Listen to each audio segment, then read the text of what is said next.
October. There we go. I'd like to call us October 27th, 2025 regular school board meeting to order with all members present except for Bence. And if he happens to attend, we'll just note that and announce if he gets here.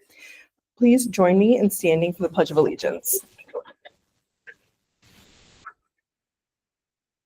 I pledge allegiance to the flag of the United States of America and to the republic for which it stands, one nation, under God, indivisible, with liberty and justice for all.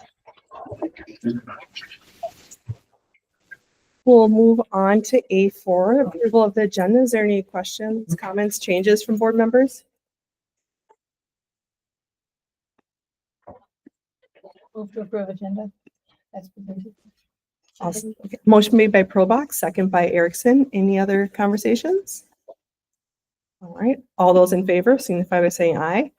Aye. All those opposed, agenda is approved. We'll move on to A5, consent agenda. Mr. Schockmeyer, is there anything you want to highlight in the consent agenda? Can you give me just a second? Yes, I can. Thank you. Why is this not? Sorry. Oh, you're fine.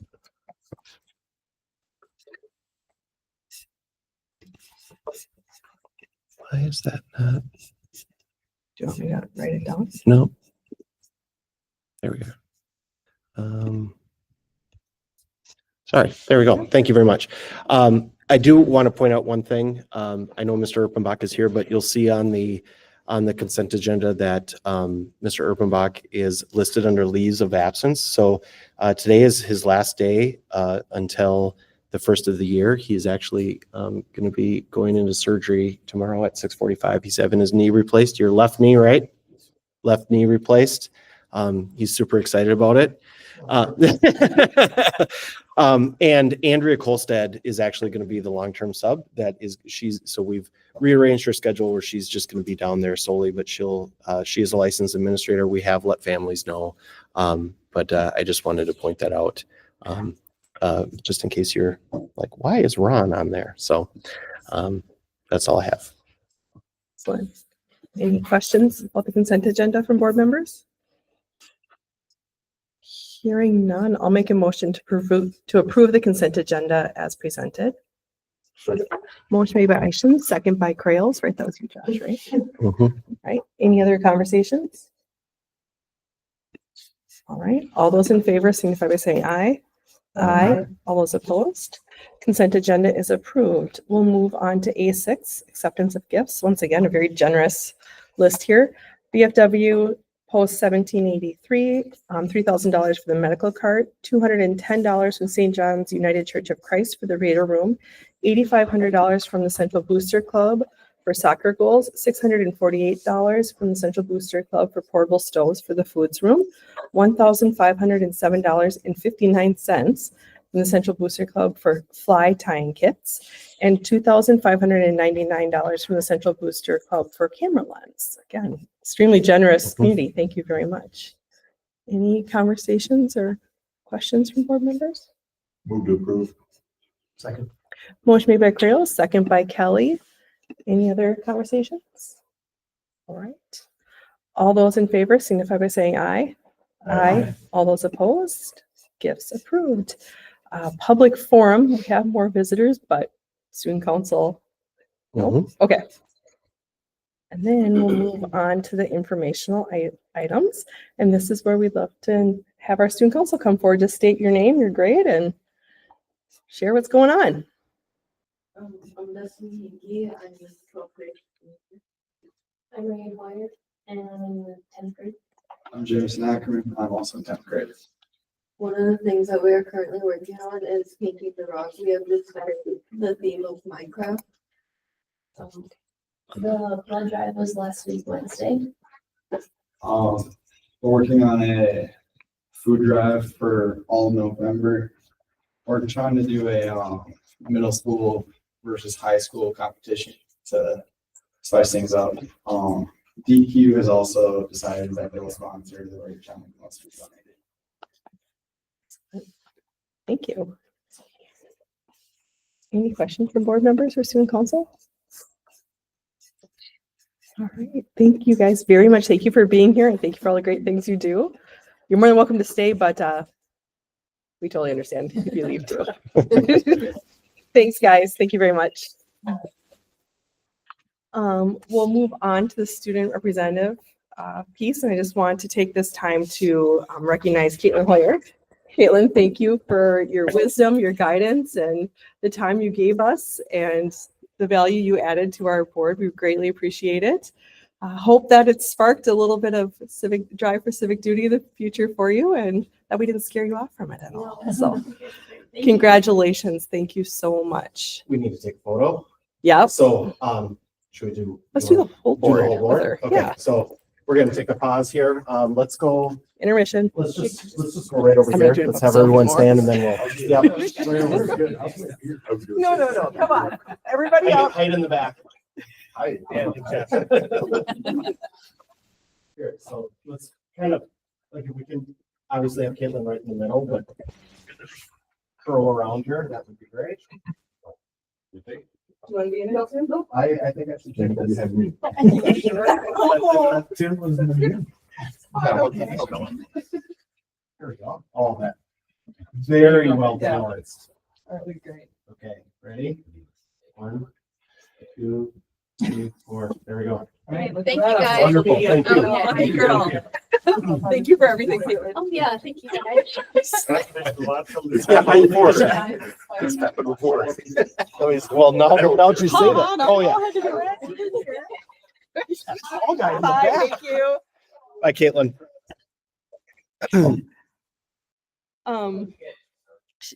We didn't even get a chance for everybody else to pepper her with gratitude. Oh, she is in and out. There we go. That was.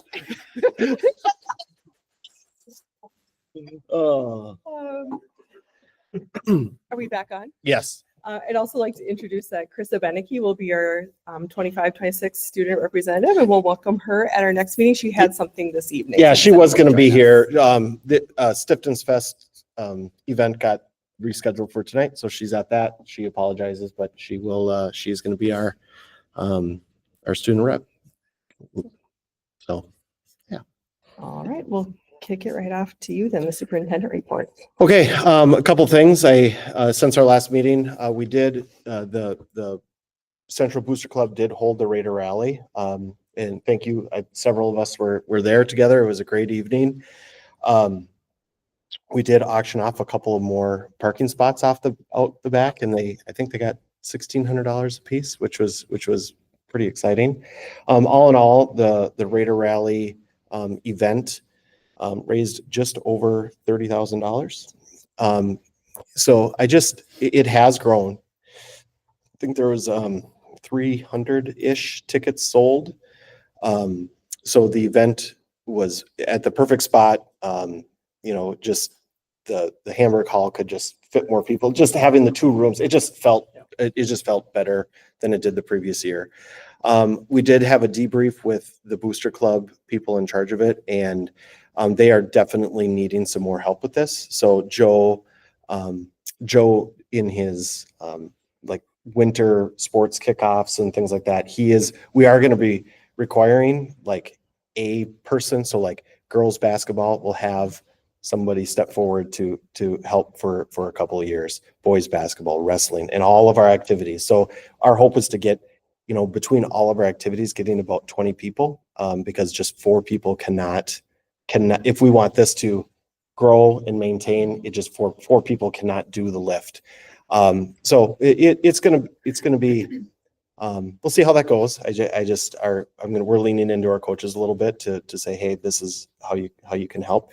I know we've advertised it a lot as the Hall of Fame induction, and that's one of the reasons we're getting together, but it is a fundraiser. Let's be real. It's a fundraiser. It raises $30,000. It's average just over $30,000 each year. And that has gone right back in. I mean, you could see on our donations this evening that $8,500 was given to soccer, and they have donated to every single activity in the 2 years. So everyone's gotten a piece of it. So we just need to step up and as a organization, as a community, to honor the past and maintain the future, or maintain the current piece. So I know Josh and Spencer, you guys were there. Do you have anything to add to it at all in terms of the event? Yeah, I didn't make it to the one last year, so this Yep. was like my first Mhm. exposure to it, and it was awesome, right? It was just fun to see everybody there and supporting the school and just being with each other and having a good time. So yeah, I was very impressed by it. So it was good. And the event is scheduled for next year. I want to say it's the first weekend in October again. It's like October 3rd, October 2nd, October 4th, something in that ballpark. Secondly,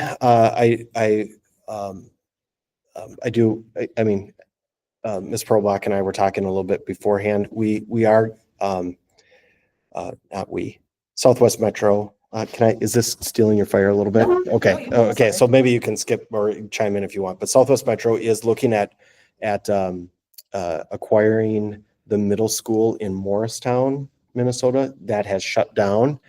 And basically the backstory is, we have some programming down in Waseca right now. Waseca needs the space where they're at. There's a bunch, there's 70 students that really are going to have no place to go. Morristown, WEM, and Waseca, and Emily, I'm looking at you. What's the other district? There's three. Who's the third district? Oh, shucks. NRGA, and that's it. Yeah, that's it. Basically, one of the deals is they would renovate it, bring it up to code to where it needs to be, and lease back. Basically, it'll cost Southwest Metro about $1 a year. But we're kind of ironing out the details. But It'll cost us $1 a and year. not like $1 a year per, like they Like are. Yeah. They're taking it so that those 3 districts that use it are the ones who are going to pay Yeah. for it, but so that we can have control over it Yeah, as that's a- Southwest Metro. Mhm. Every member district has to have a part of it. So they're structuring it so the entire district's contribution yearly would be $1. split Yeah. amongst all of our people. It may sound counterintuitive. It's like Morristown, WEM is going to close the building and then literally they're going to turn around and lease it right back from a new entity for special education students. And there is a need. And so Southwest Metro would theoretically get to gain an asset for very little to no cost. So there may be some joint powers agreements and things like that kind of pop up on this end of things in Yeah. the next month or And so. like the next month, Next we'll couple. probably have to do yeah. some sort of a vote. Yep. Lastly, you can see in the notes, I have our levy promise details in there, but the final thing is the ADM for October. So you can kind of see we're starting a trend here. So just to remind everyone, the gray line is last year, maroon line is this year. We are trending above last year. So I think we're at 944 students, something like that, 941 students. So we did lose a couple in September, but we're definitely above our budgeted, which is the yellow line, which is 915. So we're feeling really good about where things are sitting enrollment wise at the beginning of the year here. So that's good. And that is all I have for superintendent's report. Questions for Superintendent Schachner? Okay, we'll move on to board reports. Anything for board members? You got yourself Southwest Metro. Yeah, Anything so else there? I'll just piggyback onto that. Basically, I think probably next month we'll have to have a vote on it, and the vote will be just to amend the joint powers agreement. So how that is structured right now, our legal counsel is telling us that if we were to purchase the building, if everything was decided to under the current joint powers agreement, we would not have a say in what happened. So the joint powers, which is just something that has to be done separate from the money piece of buying anything, needs to be restructured. There's just been a lot of change with who are member districts and who are, I forget the word we're using for them, but like people who use the Associate district. members. Yep. So those people don't really get a say. So like if there's things like if there's a waiting list at in any of the programs, because we are a member district, we jump above like Burnsville or, anyone who's just associated. So it's just kind of just some stuff that just needs to be done because it hasn't been done in a long time. So that will bring next time. And then they're getting us more financial information and stuff about what this purchasing of this building would do. Really looks like it would be a good thing. I mean, it's going to free up some space in some of the other buildings, which would hopefully then lessen wait lists. We are fully staffed at 288 right now. So that is kind of nice. They have room to grow. So, and they're going to continue to staff, even though they are fully staffed, because we are bringing a lot of people over from some other countries teaching, and just kind of hoping to continue to grow and lessen those wait lists. So we'll see. More information to come. Thank you. Anything else from board members and committees? All right, we'll move on to discussion items. Ms. Harrison. D1, building and department goals. All right, so we have Mr. Erpenbach, Mr. Larson, and Ms. Brown here. I think it's gonna go Ron, Rich, Becca, right? So if you want, you can come up, and do you want me to scroll for you? Because it's a scroll behind me here, or do you wanna scroll yourself? It's up to you. You could. Okay, yep, I can do that. You just need to tell me what to do. Yep.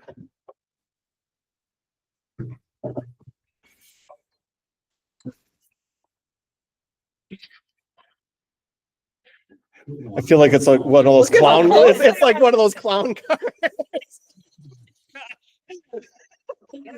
This is great. We should maybe put 2 tables up there. Okay. Can you go to the next one, please? Yeah. Nice to be here. Thanks. I haven't seen you folks since last May, and just seeing your smiling faces. So my goal is similar to last year. The Fast Bridge is the assessment we take K-12. It kind of gives us a good baseline of where our students are at. It's different than the MCA test, but it does give us some really good guiding principles. And there's some things we can extrapolate out of what we get out of Fast Bridge scores and how those then relate to MCA scores. Not a perfect match by any stretch of the imagination, but we're starting to figure out where those things do correlate and what we need to focus on. So all of our kids will take in 2 through 5, will take the Fast Bridge 3 times a year. And we started in what's called the A reading. Are we on that one? Yes. Yes, yeah, they're right there. The test they took in the A reading came in at 54.4%, and we want that goal to be at 62% by the spring. I'm confident that we can move that number, that percentage and more. And what we found out last year is it's still true for our students. When it comes to comprehension, there's like 3 different legs to that comprehension. And the first one is accuracy, and our students read very accurately. That's a wonderful thing. So if you give them a random passage, they can read that passage and they read it correctly. The second part is phrasing, and what phrasing essentially means is the speed and the pace you read at. Do you stop for periods? Does your voice go up and down to give you a good suggestion to follow someone's reading? Similar to what a really good author would do when you're reading a book on tape. You can tell that they're really skilled at the phrasing part. The part we need to work on is fluency, and the biggest piece of that is automaticity. And essentially what automaticity means is if you see the word, we call them sight words, the, of, and, did, we want our kids to be able to map that and memorize that word without using any of their, lack of a better term, their muscle in their brain. Because the more you have to sound out and map that word, you use all of your energy mapping the word out, and you don't have the ability to comprehend it as well. So if we can teach kids those sight words, and we can teach kids to map out words at a quicker pace, they become not only more fluent readers, they comprehend.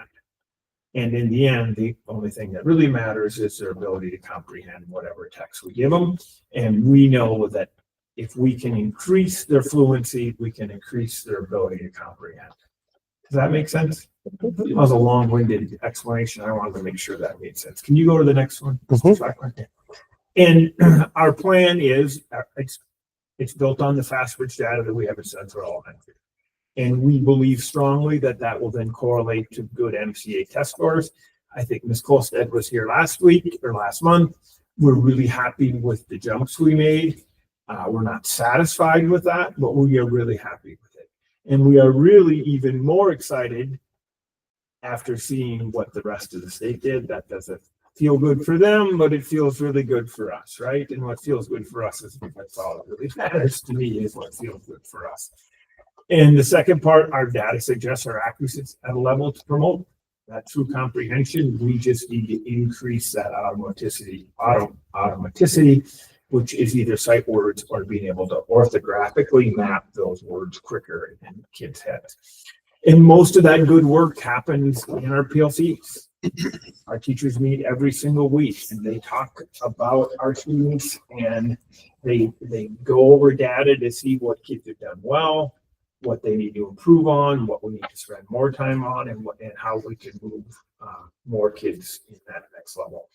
And it's really intentional. It's not about like how the field trip go or how are your conferences going. It's intentional work based on one thing: student achievement. And that's what we're here for. And all the rest of that is important, and we need to have time to discuss those things, but student achievement is what we're here for. Bi-weekly conversations between Andrea and myself and Becca. It's easy to set this as a goal, and if as the administrative team isn't honing in and focused on that goal and holding ourselves accountable to that goal, then it gets to be 2 months and 3 months, and you forget to do some periodic and random periods of check-ins. And it worked really well last year when it was at the forefront of our brain the whole year. And we will be getting some support from MDE. That's okay. We pay things to get support from them, and they can give us good support, and we're happy that they're here. Any questions on that? I'm gonna drop one real cool thing. All right. So last week we took 83 or 84 kids to a science fair at Gustavus. And we took third through fifth grade students, Nikki and I, and we had no idea how many kids would be going with us.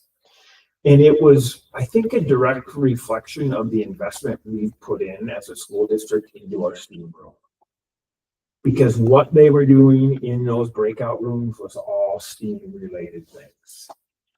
And honestly, the coolest part of it was the beginning of the day, our kids did not have much of an idea how they were going to move around Gustavus's campus and how they were going to follow the maps.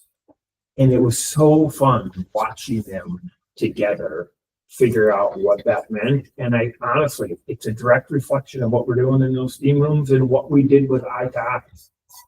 We're teaching kids to be independent learners and to be problem solvers and thinkers on their feet. And it was really like maybe the best day I've had in the elementary.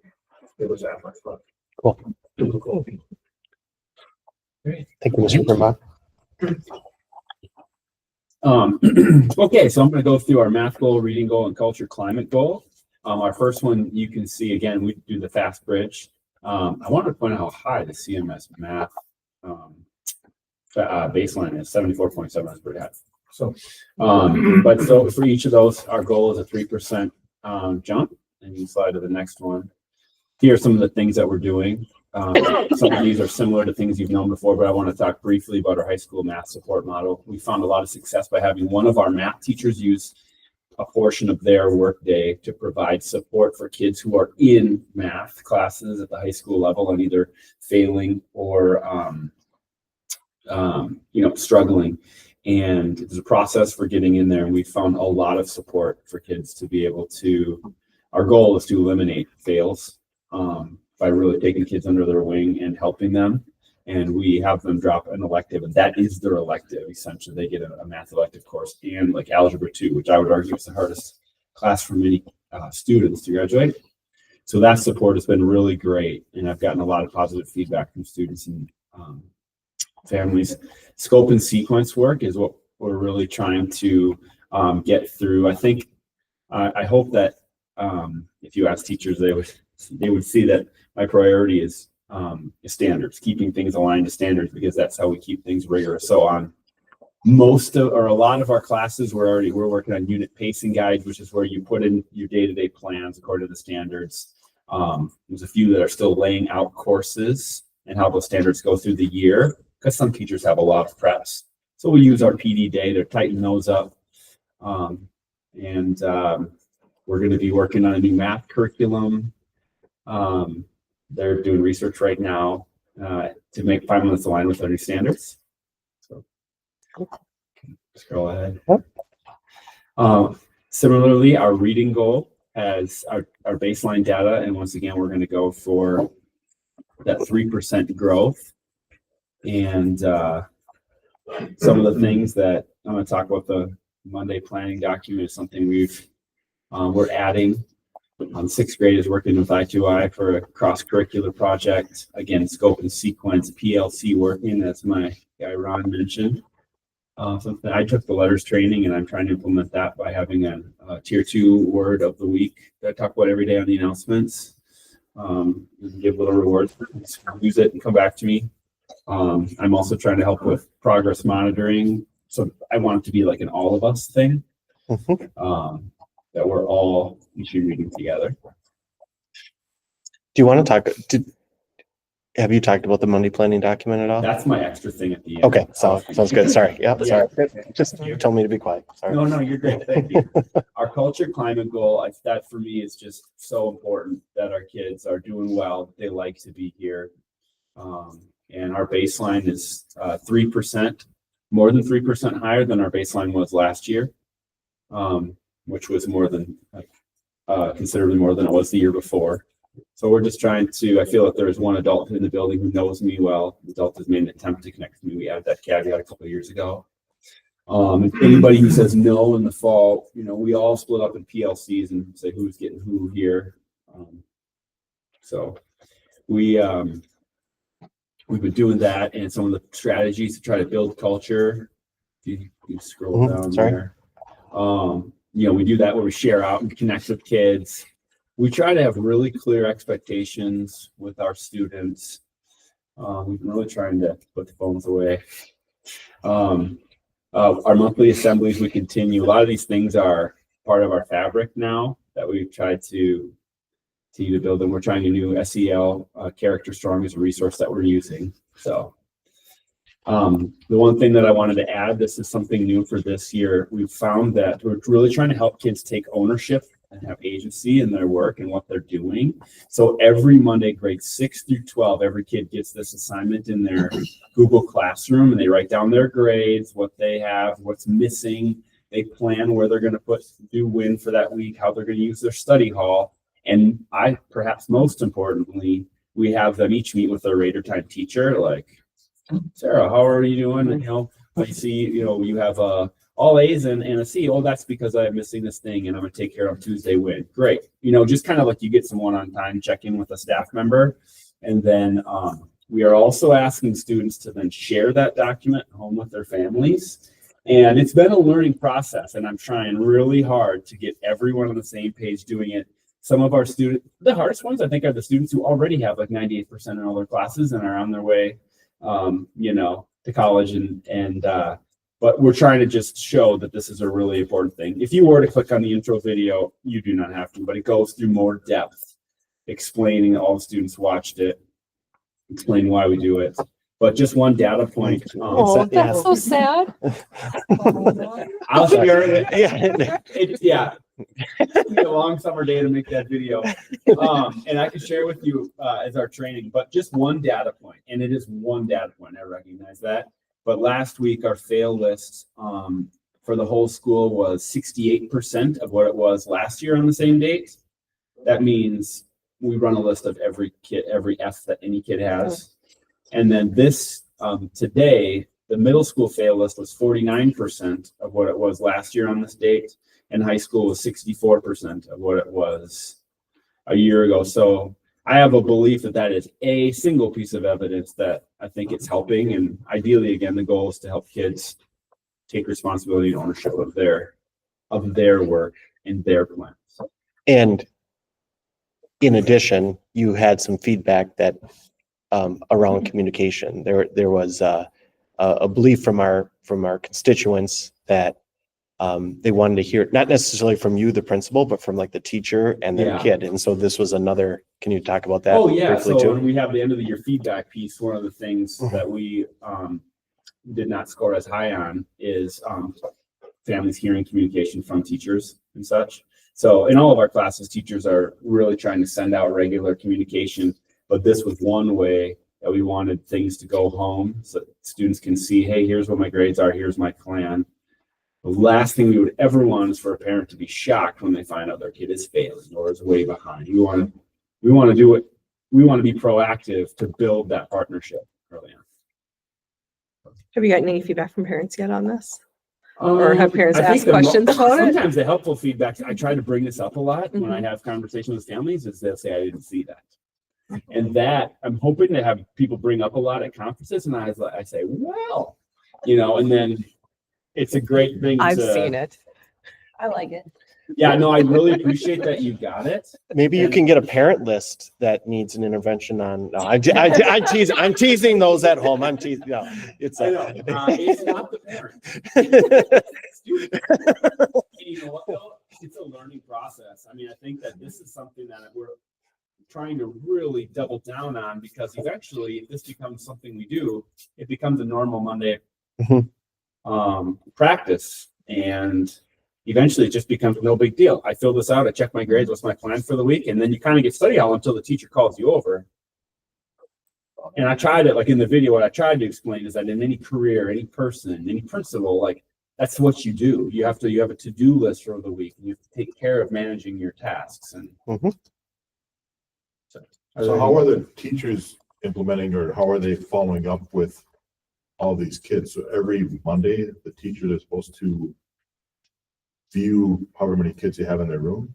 so on a Monday, as a teacher, you just put an automatic assignment, Google Classroom, and the kid, like if you were my class, you guys all have to do it. And then you would come up one by one and show me your plan, and tell me that you signed up for WIN, or can you just show me that you shared it with your mom? And then just kind of, so really put it on the kids. And then in that little 1 minute check-in, that's when they would show the teacher.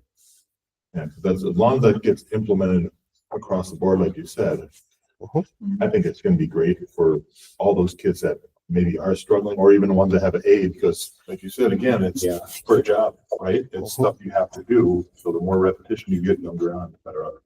Yeah. I I think love it. it's Great idea. it's a learning process for all of us. And I even am annoying enough that I get on the PA. I'm like, okay, right now is where you should. He does. It's not annoying. Well, It's that might good. come out in But the senior getting speech. everybody to do the same thing can be a challenge. And I'm seeing that most are doing it, and we find little kinks. For example, when you put it on Google Classroom, you have to make sure that anybody can view the link. Otherwise, the kids share it and the parents can't open it. There's like little things we figure out as we go. Or if you fill out the part that says like, what are you gonna do, this week to in study hall? If you put, I don't know, your mother might reply with a bunch of suggestions for you. Yeah. Maybe that's happened. Hypothetically. Yeah. I think it's a great idea. Yeah. I like it. And this was brought up last Only night happened in the once too. winter meeting. Mr. Clay brought it up, and it's perfect for those kids that are in a sport or activity. Now there's no shock when you're sitting on the bench, because as long as, again, the teacher has to help follow through with the kid, Yeah. the kid has to do it, but that's gonna be huge. Yeah, You shouldn't have any issues when it comes to that sport. Yeah, I think you're right about that. It really comes up in our MTSS process of looking at that's when kids are struggling. It's the first place we might go. Because we've honestly discovered some kids who have put on here, I'm going to go to math, but then we find they're shooting baskets. So like this week, Fayette shut down all gym just to support kids going to the right places. No gym during wind time this week. Just as a reminder, like, school first. So we're making progress, we're learning it. But I think that data piece is one that I think is going in the right direction. How about that they'll go down even more? Thank you. Thanks. All right, so just a few highlights before I go into my goal. For the 25-26 school year, our special ed department is fully staffed. That's licensed teachers, that's paraeducators and itinerant staff. So yay. And after Lisa Stiley's was flying solo, she's got 1.5 staff to support her this year. The new hires in the elementary have been rock solid. One is brand new out of college, and you would have thought she has about 10 years of experience. So, and middle school and high school, we have the same people for 2 years in a row. So good things happening. Our child count will come out in December, which comes to the state. And so unofficially, we have about 212 students that we're serving. We've got about 14 initial evals. That's birth to 12th grade.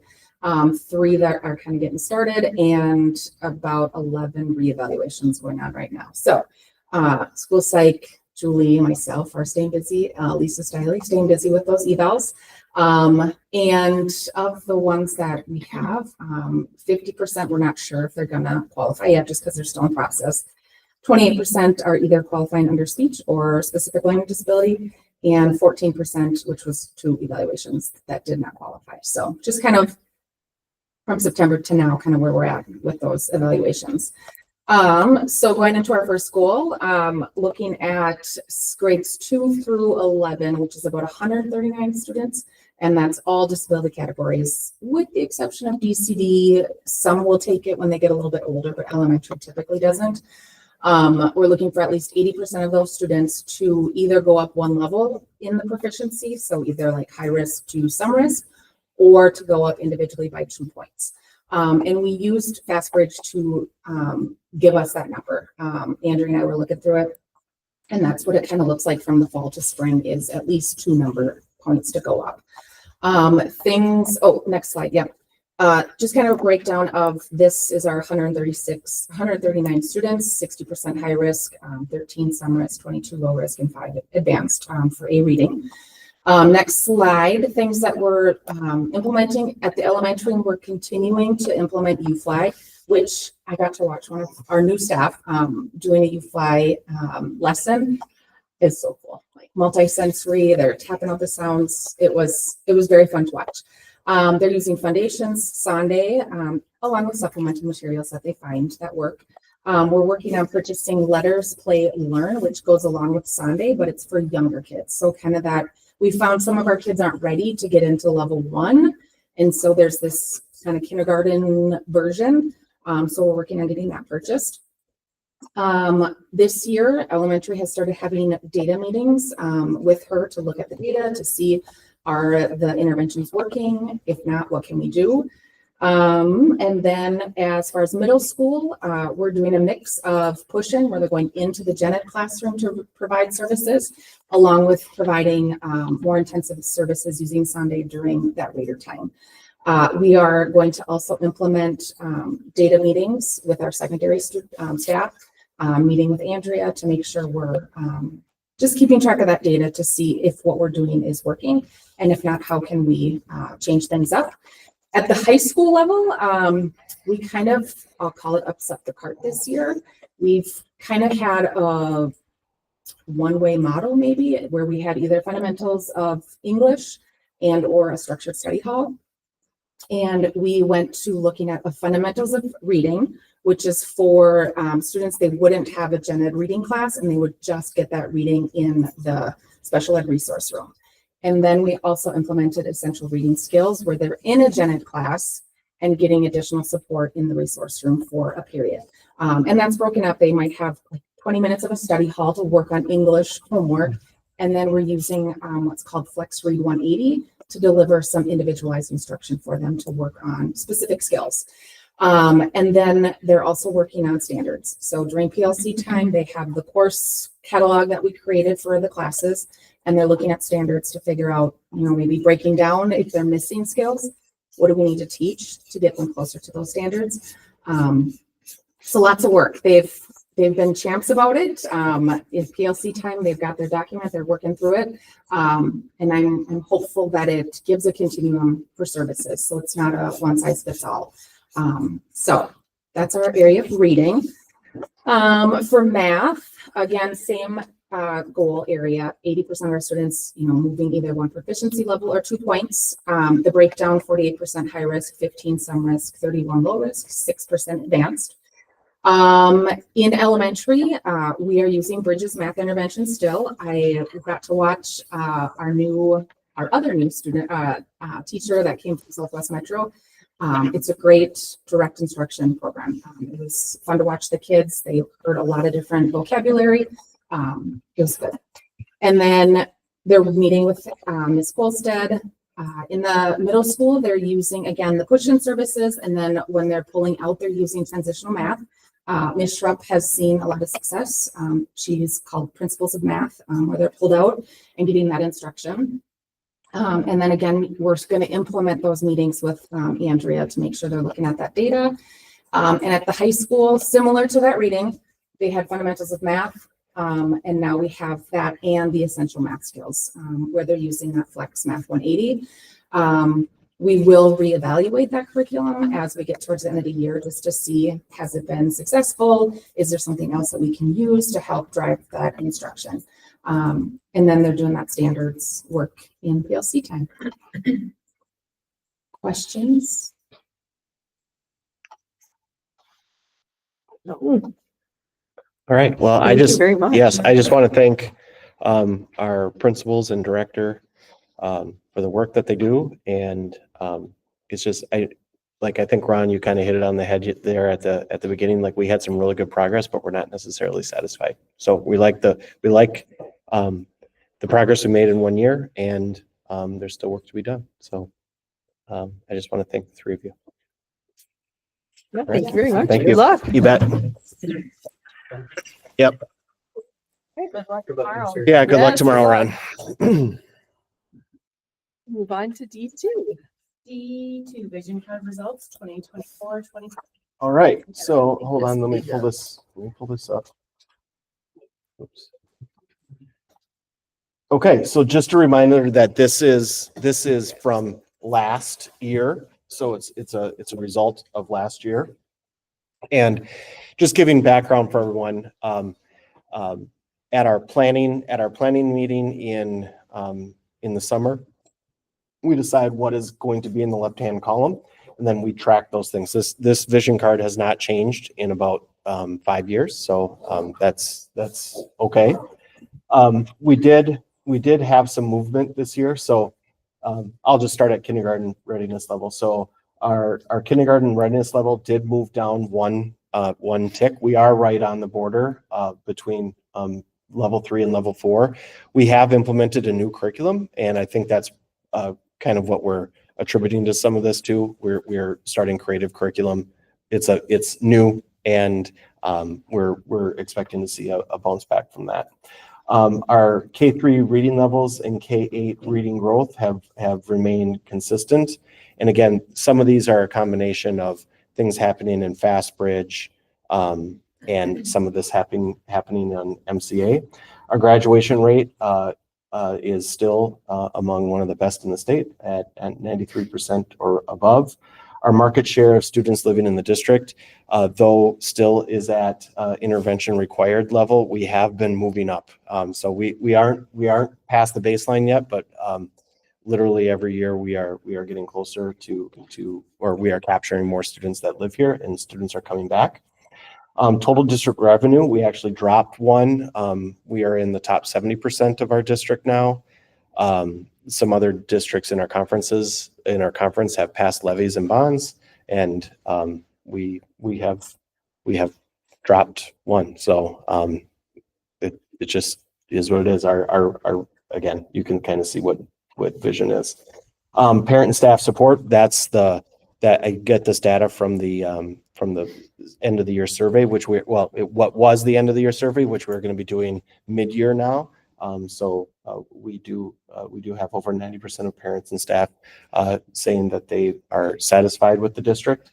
MCA math has moved up, slightly. We had, and again, this is all grades. So we had, like what you saw last month with Android, there were some pockets at 78% and 75%. But when we put everything together, we are in that 60 to 64% range, but that is up one level from last year. And our science, we are still working on that. And I think one thing I want to note from what Ron said is we are now in year three of STEAM implementation, and this data is one of the reasons we decided to develop a STEAM lab at our elementary school. So just we don't have another data point other than 8th grade. It's the only year that the test is given, so there's a lot of pressure put on it. And by the way, we are about 10 points above the state average. It's a very difficult test, and we still need to do things like bringing kids to Gustavus, having electives at the high school and middle school that support that work. So we have like our first group of kiddos that were in the STEAM room in 8th grade this year. That would be. They had 1 year. So yes, that is correct. They had it for 5th grade. Yep. So we should 7th grade, see yes. Additional kids. Agreed. Been exposed to that for Mhm. more years in elementary, flowing through. Agreed. next few years. Yep, that is exactly right. Are there questions, or is there anything more that you would like me to? Reason we don't have it for any other grades in 8th? Doesn't exist. There is only one. Mhm. Yep. Okay. So I mean, and there isn't, so I don't know, I wanted. It's so- really tough to. It is tough. intervention So if you don't know anything about we added, I feel like I need to give the history. So number 9 didn't exist initially. We did not, and we added number 9, I think 2 years after we started doing the vision card, like we wanted to hit in theory, the 4 core subjects, except there isn't anything for social studies to test. And the way that the science standards are laid out, and they've changed, there isn't necessarily like a reading curriculum, like how we have a reading curriculum or math curriculum. It's not laid out the same way as that. And this is the best measure we have. And I'm not saying that we just, but that's the same measure that everyone in the state has. There's not like a Yeah. fast bridge alternative. No. We're still 10% above the state. Yeah. So I think our district wide, we're at 46%. I mean, it's lower than what we'd like, and state average is like 35, 34. And it is like, it's hard. I've administered that. It's It's our difficult. 3rd year of, STEAM, mhm, so technically we won't see that until next year, possibly. because the 3rd year, we're just Mhm. starting the 3rd year. Yes. So those Yes. kids are not even in 8th grade. Well, they're in 8th grade. But they're not gonna have test results till next. They won't have test results until next year. Yes. Yes. So. Tim, on the. No, they're in 7th grade. They're in, They're in 7th. yeah, the kids are, they're not, the 8th graders now are not. so Oh, yeah, yes, 2 5th years. grade, 6th grade, yeah, they're in 7th grade. Mhm. Yeah, so these kids have not even, The 8th graders now, because they have a son in 8th grade, he never had STEAM, That's yes, why- yep, that's correct. I'm sorry, Spencer. So that number will go up. That's our goal. Our goal would be Next- that, yes, next year's kids. Complement the work. yes, exactly. Mr. Kelly? On the market share Mhm. of students living in district, Yep. we have so we're at 940. and change. Yep, so 70%.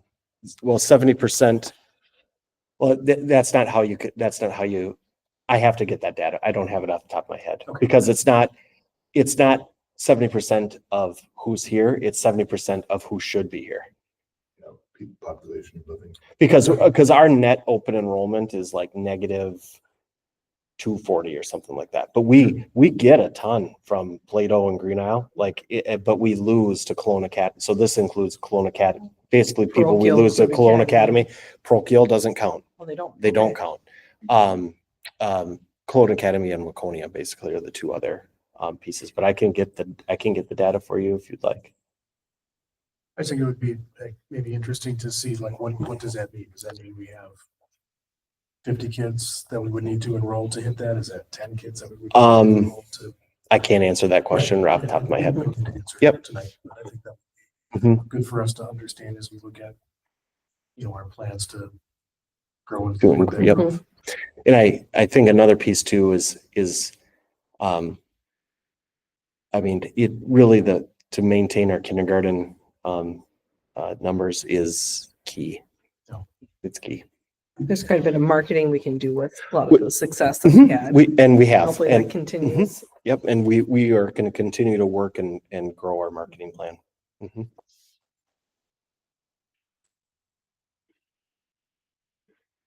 Are there any other questions or comments around the vision card?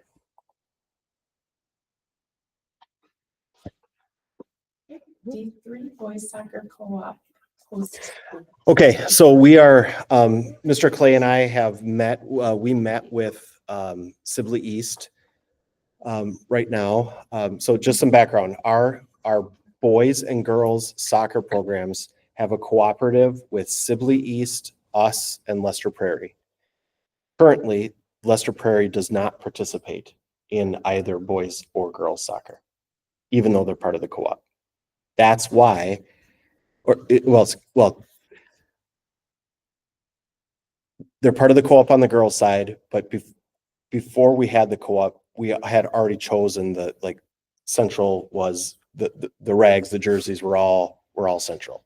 We never had boys soccer, so when we started a co-op, it was agreed upon that the name was East Central Prairie. That's how that name was derived. Sibley East, Central, Prairie, Lester Prairie. Sibley East is the host for the boys soccer team. They practice in Arlington. That has been happening for 2 years now. This year, it was July 20th, and we could not find a head varsity coach. We couldn't get somebody that wanted to travel to Arlington, but whatever reason. I mean, it was difficult. It was difficult to find. Jake Schrupp did step up and he became the soccer coach because he has a child in the program, and it was between not having a season and somebody with very minimal soccer experience coaching the team.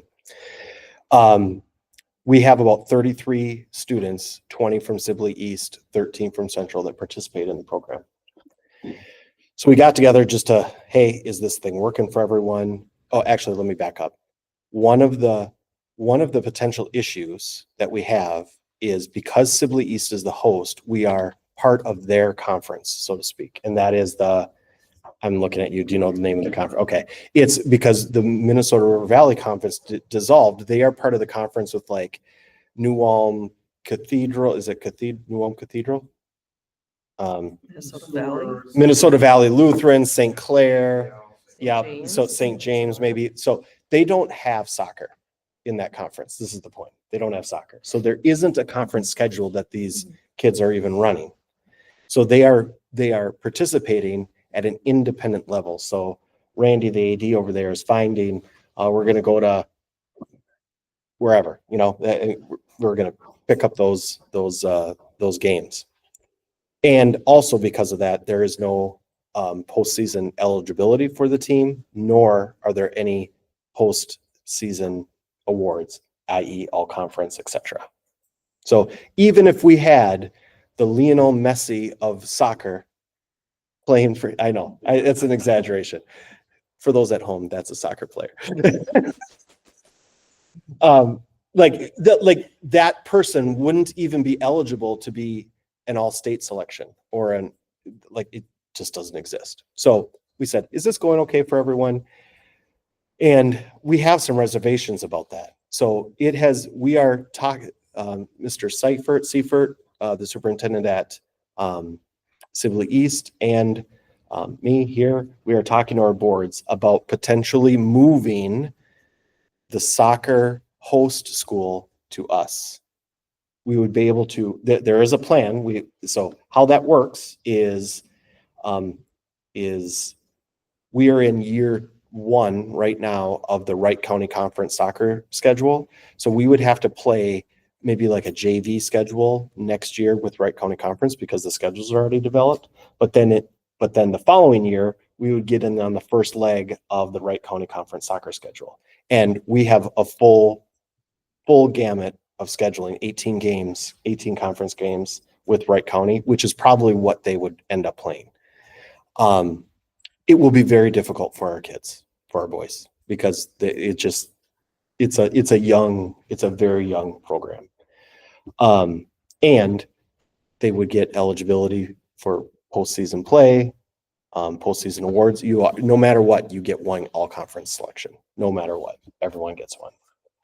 And then how it works is the better you are, like if you win the conference, you might get 6. I don't know. I'm making a number up. You would get more depending on how you place. There are some legitimate downsides to this, i.e. practice space. Right now, we basically just run the costs. Like we take care of girls, they take care of boys. If we brought it all over here, we would insist on a fair share agreement, which basically all of the costs go in the hopper. And then it's parsed out on a student by student basis. And then you get a bill. Glencoe charges us for gymnastics. We charge Mayor Lutheran for the kids that play. It's a very common practice. But we just decided because we're hosting one and they're hosting one that we don't do that for soccer because the costs are similar. Practice space would be an issue. The hard part is that the space in Arlington is actually one of the best practice spaces. It really is. It's just that it's, a ways away. Joe has connected with the city and they have agreed to allow us to use Friendship Park. So the plan is ideally that we would move the youth stuff onto the fields behind the baseball fields at the elementary school. And then we would stripe and get ready the outfield of Friendship Park for our JV games. We could, in theory, so schools run games 2 different ways. You would either, so if they have a back-to-back varsity, typically it's boys or girls that start at 5, and then the opposite that starts at 7:15. And then JV is away. I have like Holy Family, for example, they run like 4 o'clock, 5:15, 5:30, 7:15, all JV. So like you'd start with your JV boys and varsity girls, and then JV girls, varsity boys. So kids that are on the same team, or JV that may dress have the opportunity to do that. That's really efficient. And I would imagine that some of our visiting schools and Sibley East would love that for busing costs, to be really efficient that way. And I guess I'm bringing you in the weeds here a little bit, but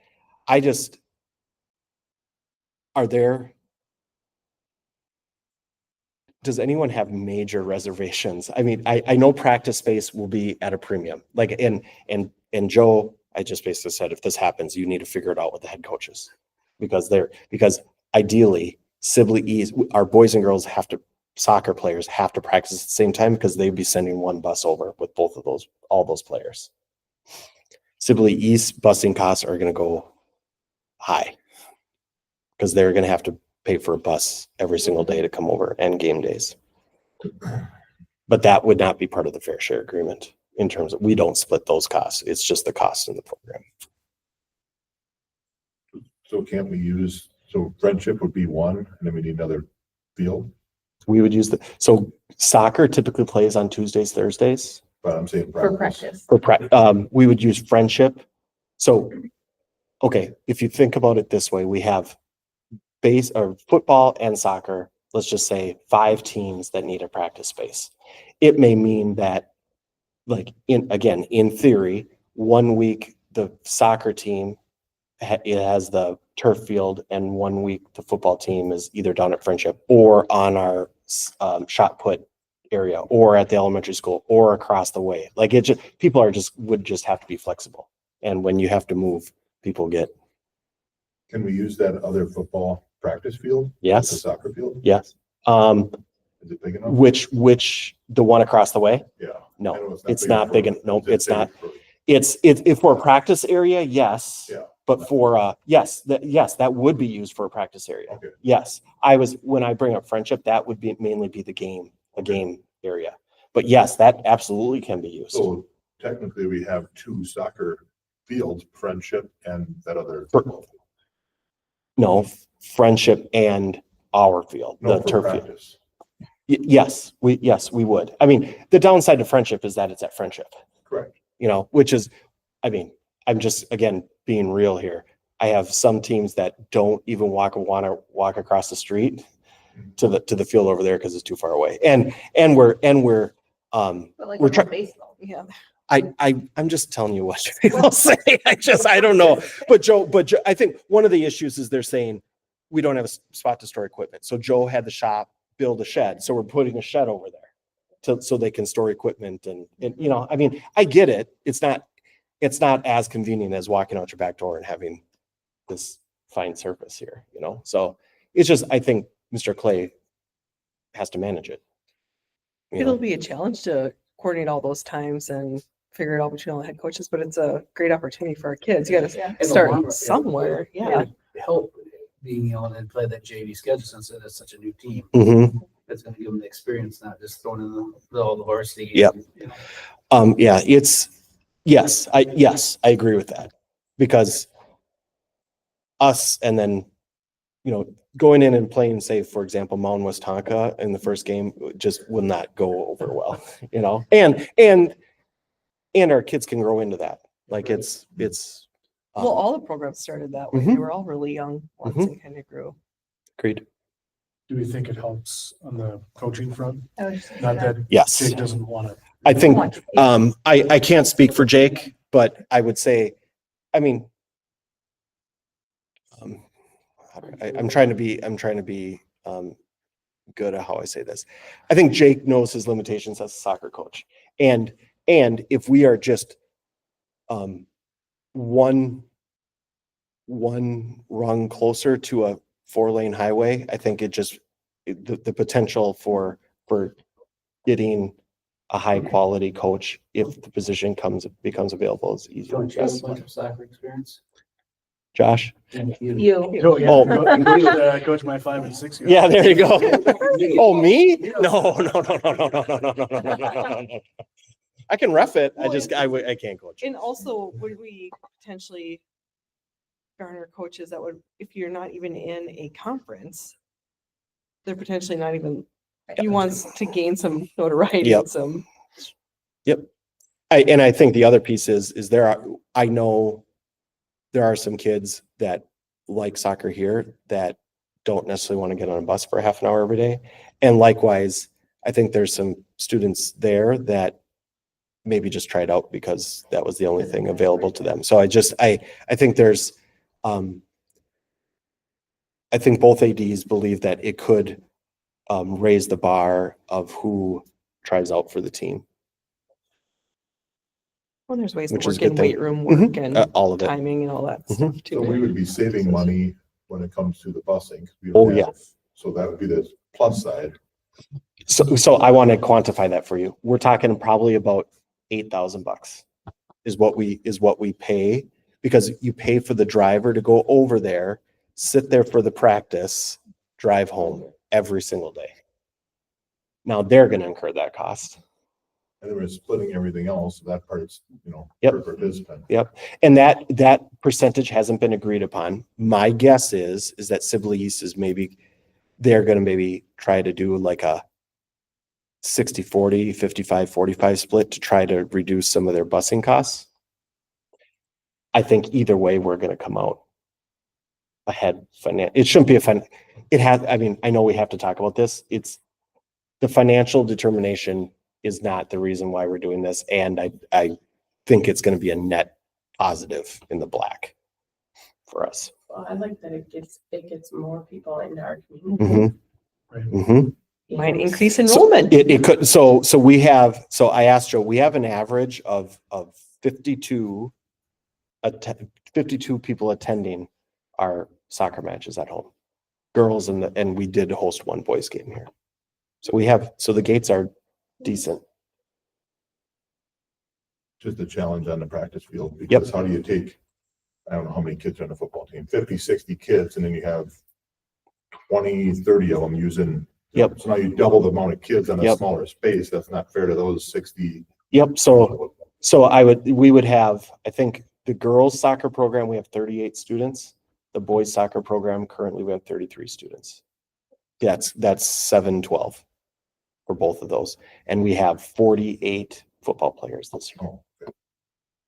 And that's between two schools, which we don't know what, if they have to travel over. My guess is we're going to lose 20. We would probably lose 4 to 6 kids from them, but we might could gain. gain 4 to 6 kids. I think it'll end up being a little bit of a wash, but we'll see. I can't predict it. Could we use the elementary Yes. area? for Yes. soccer practice? Yes. That actually is better than, because the one back here is crowned really for drainage. It's crowned pretty big. I mean, I think it's better for football than it is for soccer for sure. So I'm just making an assumption based on the questions that I'm hearing and that I'm feeling that people would like us to continue to explore, like I shouldn't shut anything down at this point, to keep exploring. Okay. I mean, the youth soccer so large around here, Mhm. maybe growing faster than we thought. Yep. Yeah, I would agree. I think that, Troy, thank you for bringing that up. That in of itself is why we started the co-op, because both schools had a pretty robust community ed soccer program, and feedback that they were getting from parents was, well, what's next? And there was nothing. Because again, if you remember, we used to be in a co-op on the boys' side with Mayor Lutheran and Watertown Mayor, and they dropped us. They basically said, because, and again, that sounds really bad, but us being part of that co-op bumped us into AA. And they wanted And they to be, probably had and enough of their own numbers. they had enough of their own numbers with those two on the boys' side. And then we dropped everything. And I mean, their girls are really successful. They're in the semifinals in Class A this year. For I the mean, first time ever. for the first time, they're good. Yeah. And by the way, our girls aren't too shabby either. We have two Yeah, they Um, did a nice job. All-state and 2 honorable mention on all-state. So, okay. Any other discussion around it? Okay. Thank you. Additional items, E1, consideration of 2025 seniority list. Okay, I didn't do this last year and that's my fault, but I'm not going to click into it. It's there's seniority lists for both CEA and MSEA, our para-union, that I have posted. I've sent it out, said, hey, everyone look at this. If you have an issue, let Lynn or I know, and then we'll adjust it. It's already been looked at. Technically, it needs a board approval. So Okay, any that's why it's here. conversations? Hearing none, I'll make a motion to approve the 2025 seniority list as presented. Second. Motion made by Isham, second by Hoover. Any other conversations? All right, all those in favor signify by saying aye. Aye. All those opposed? Your seniority lists are approved. Thank you. Everyone will be happy. We'll move on to our next board meeting is November 17th here at 6 o'clock in this room. And then anything else Just there? reminder, that is the audit. So our auditor will be here. Okay. And if you have, I don't have a preliminary one yet. We usually get it probably like a week out. But if you have audit questions that you for sure want the auditor to address, I mean, he has a presentation that he just typically does. But if there are specific things that like if you're hearing anything from constituents about our audit or anything finance that you want our auditor to address, if you let me know a couple weeks prior to the meeting, I can address those with the auditor and I will have him put it part of his presentation. Okay. Anything else from board members? If not, I'll look for letter G. Is there a motion to adjourn? Does anybody want to? Motion made by Philbox. Is there a second? Second by Erickson. Anything else? All right, all those in favor signify by saying aye. Aye. All those opposed? We are adjourned. Thank you, you. everybody. Have a great Halloween. Sorry to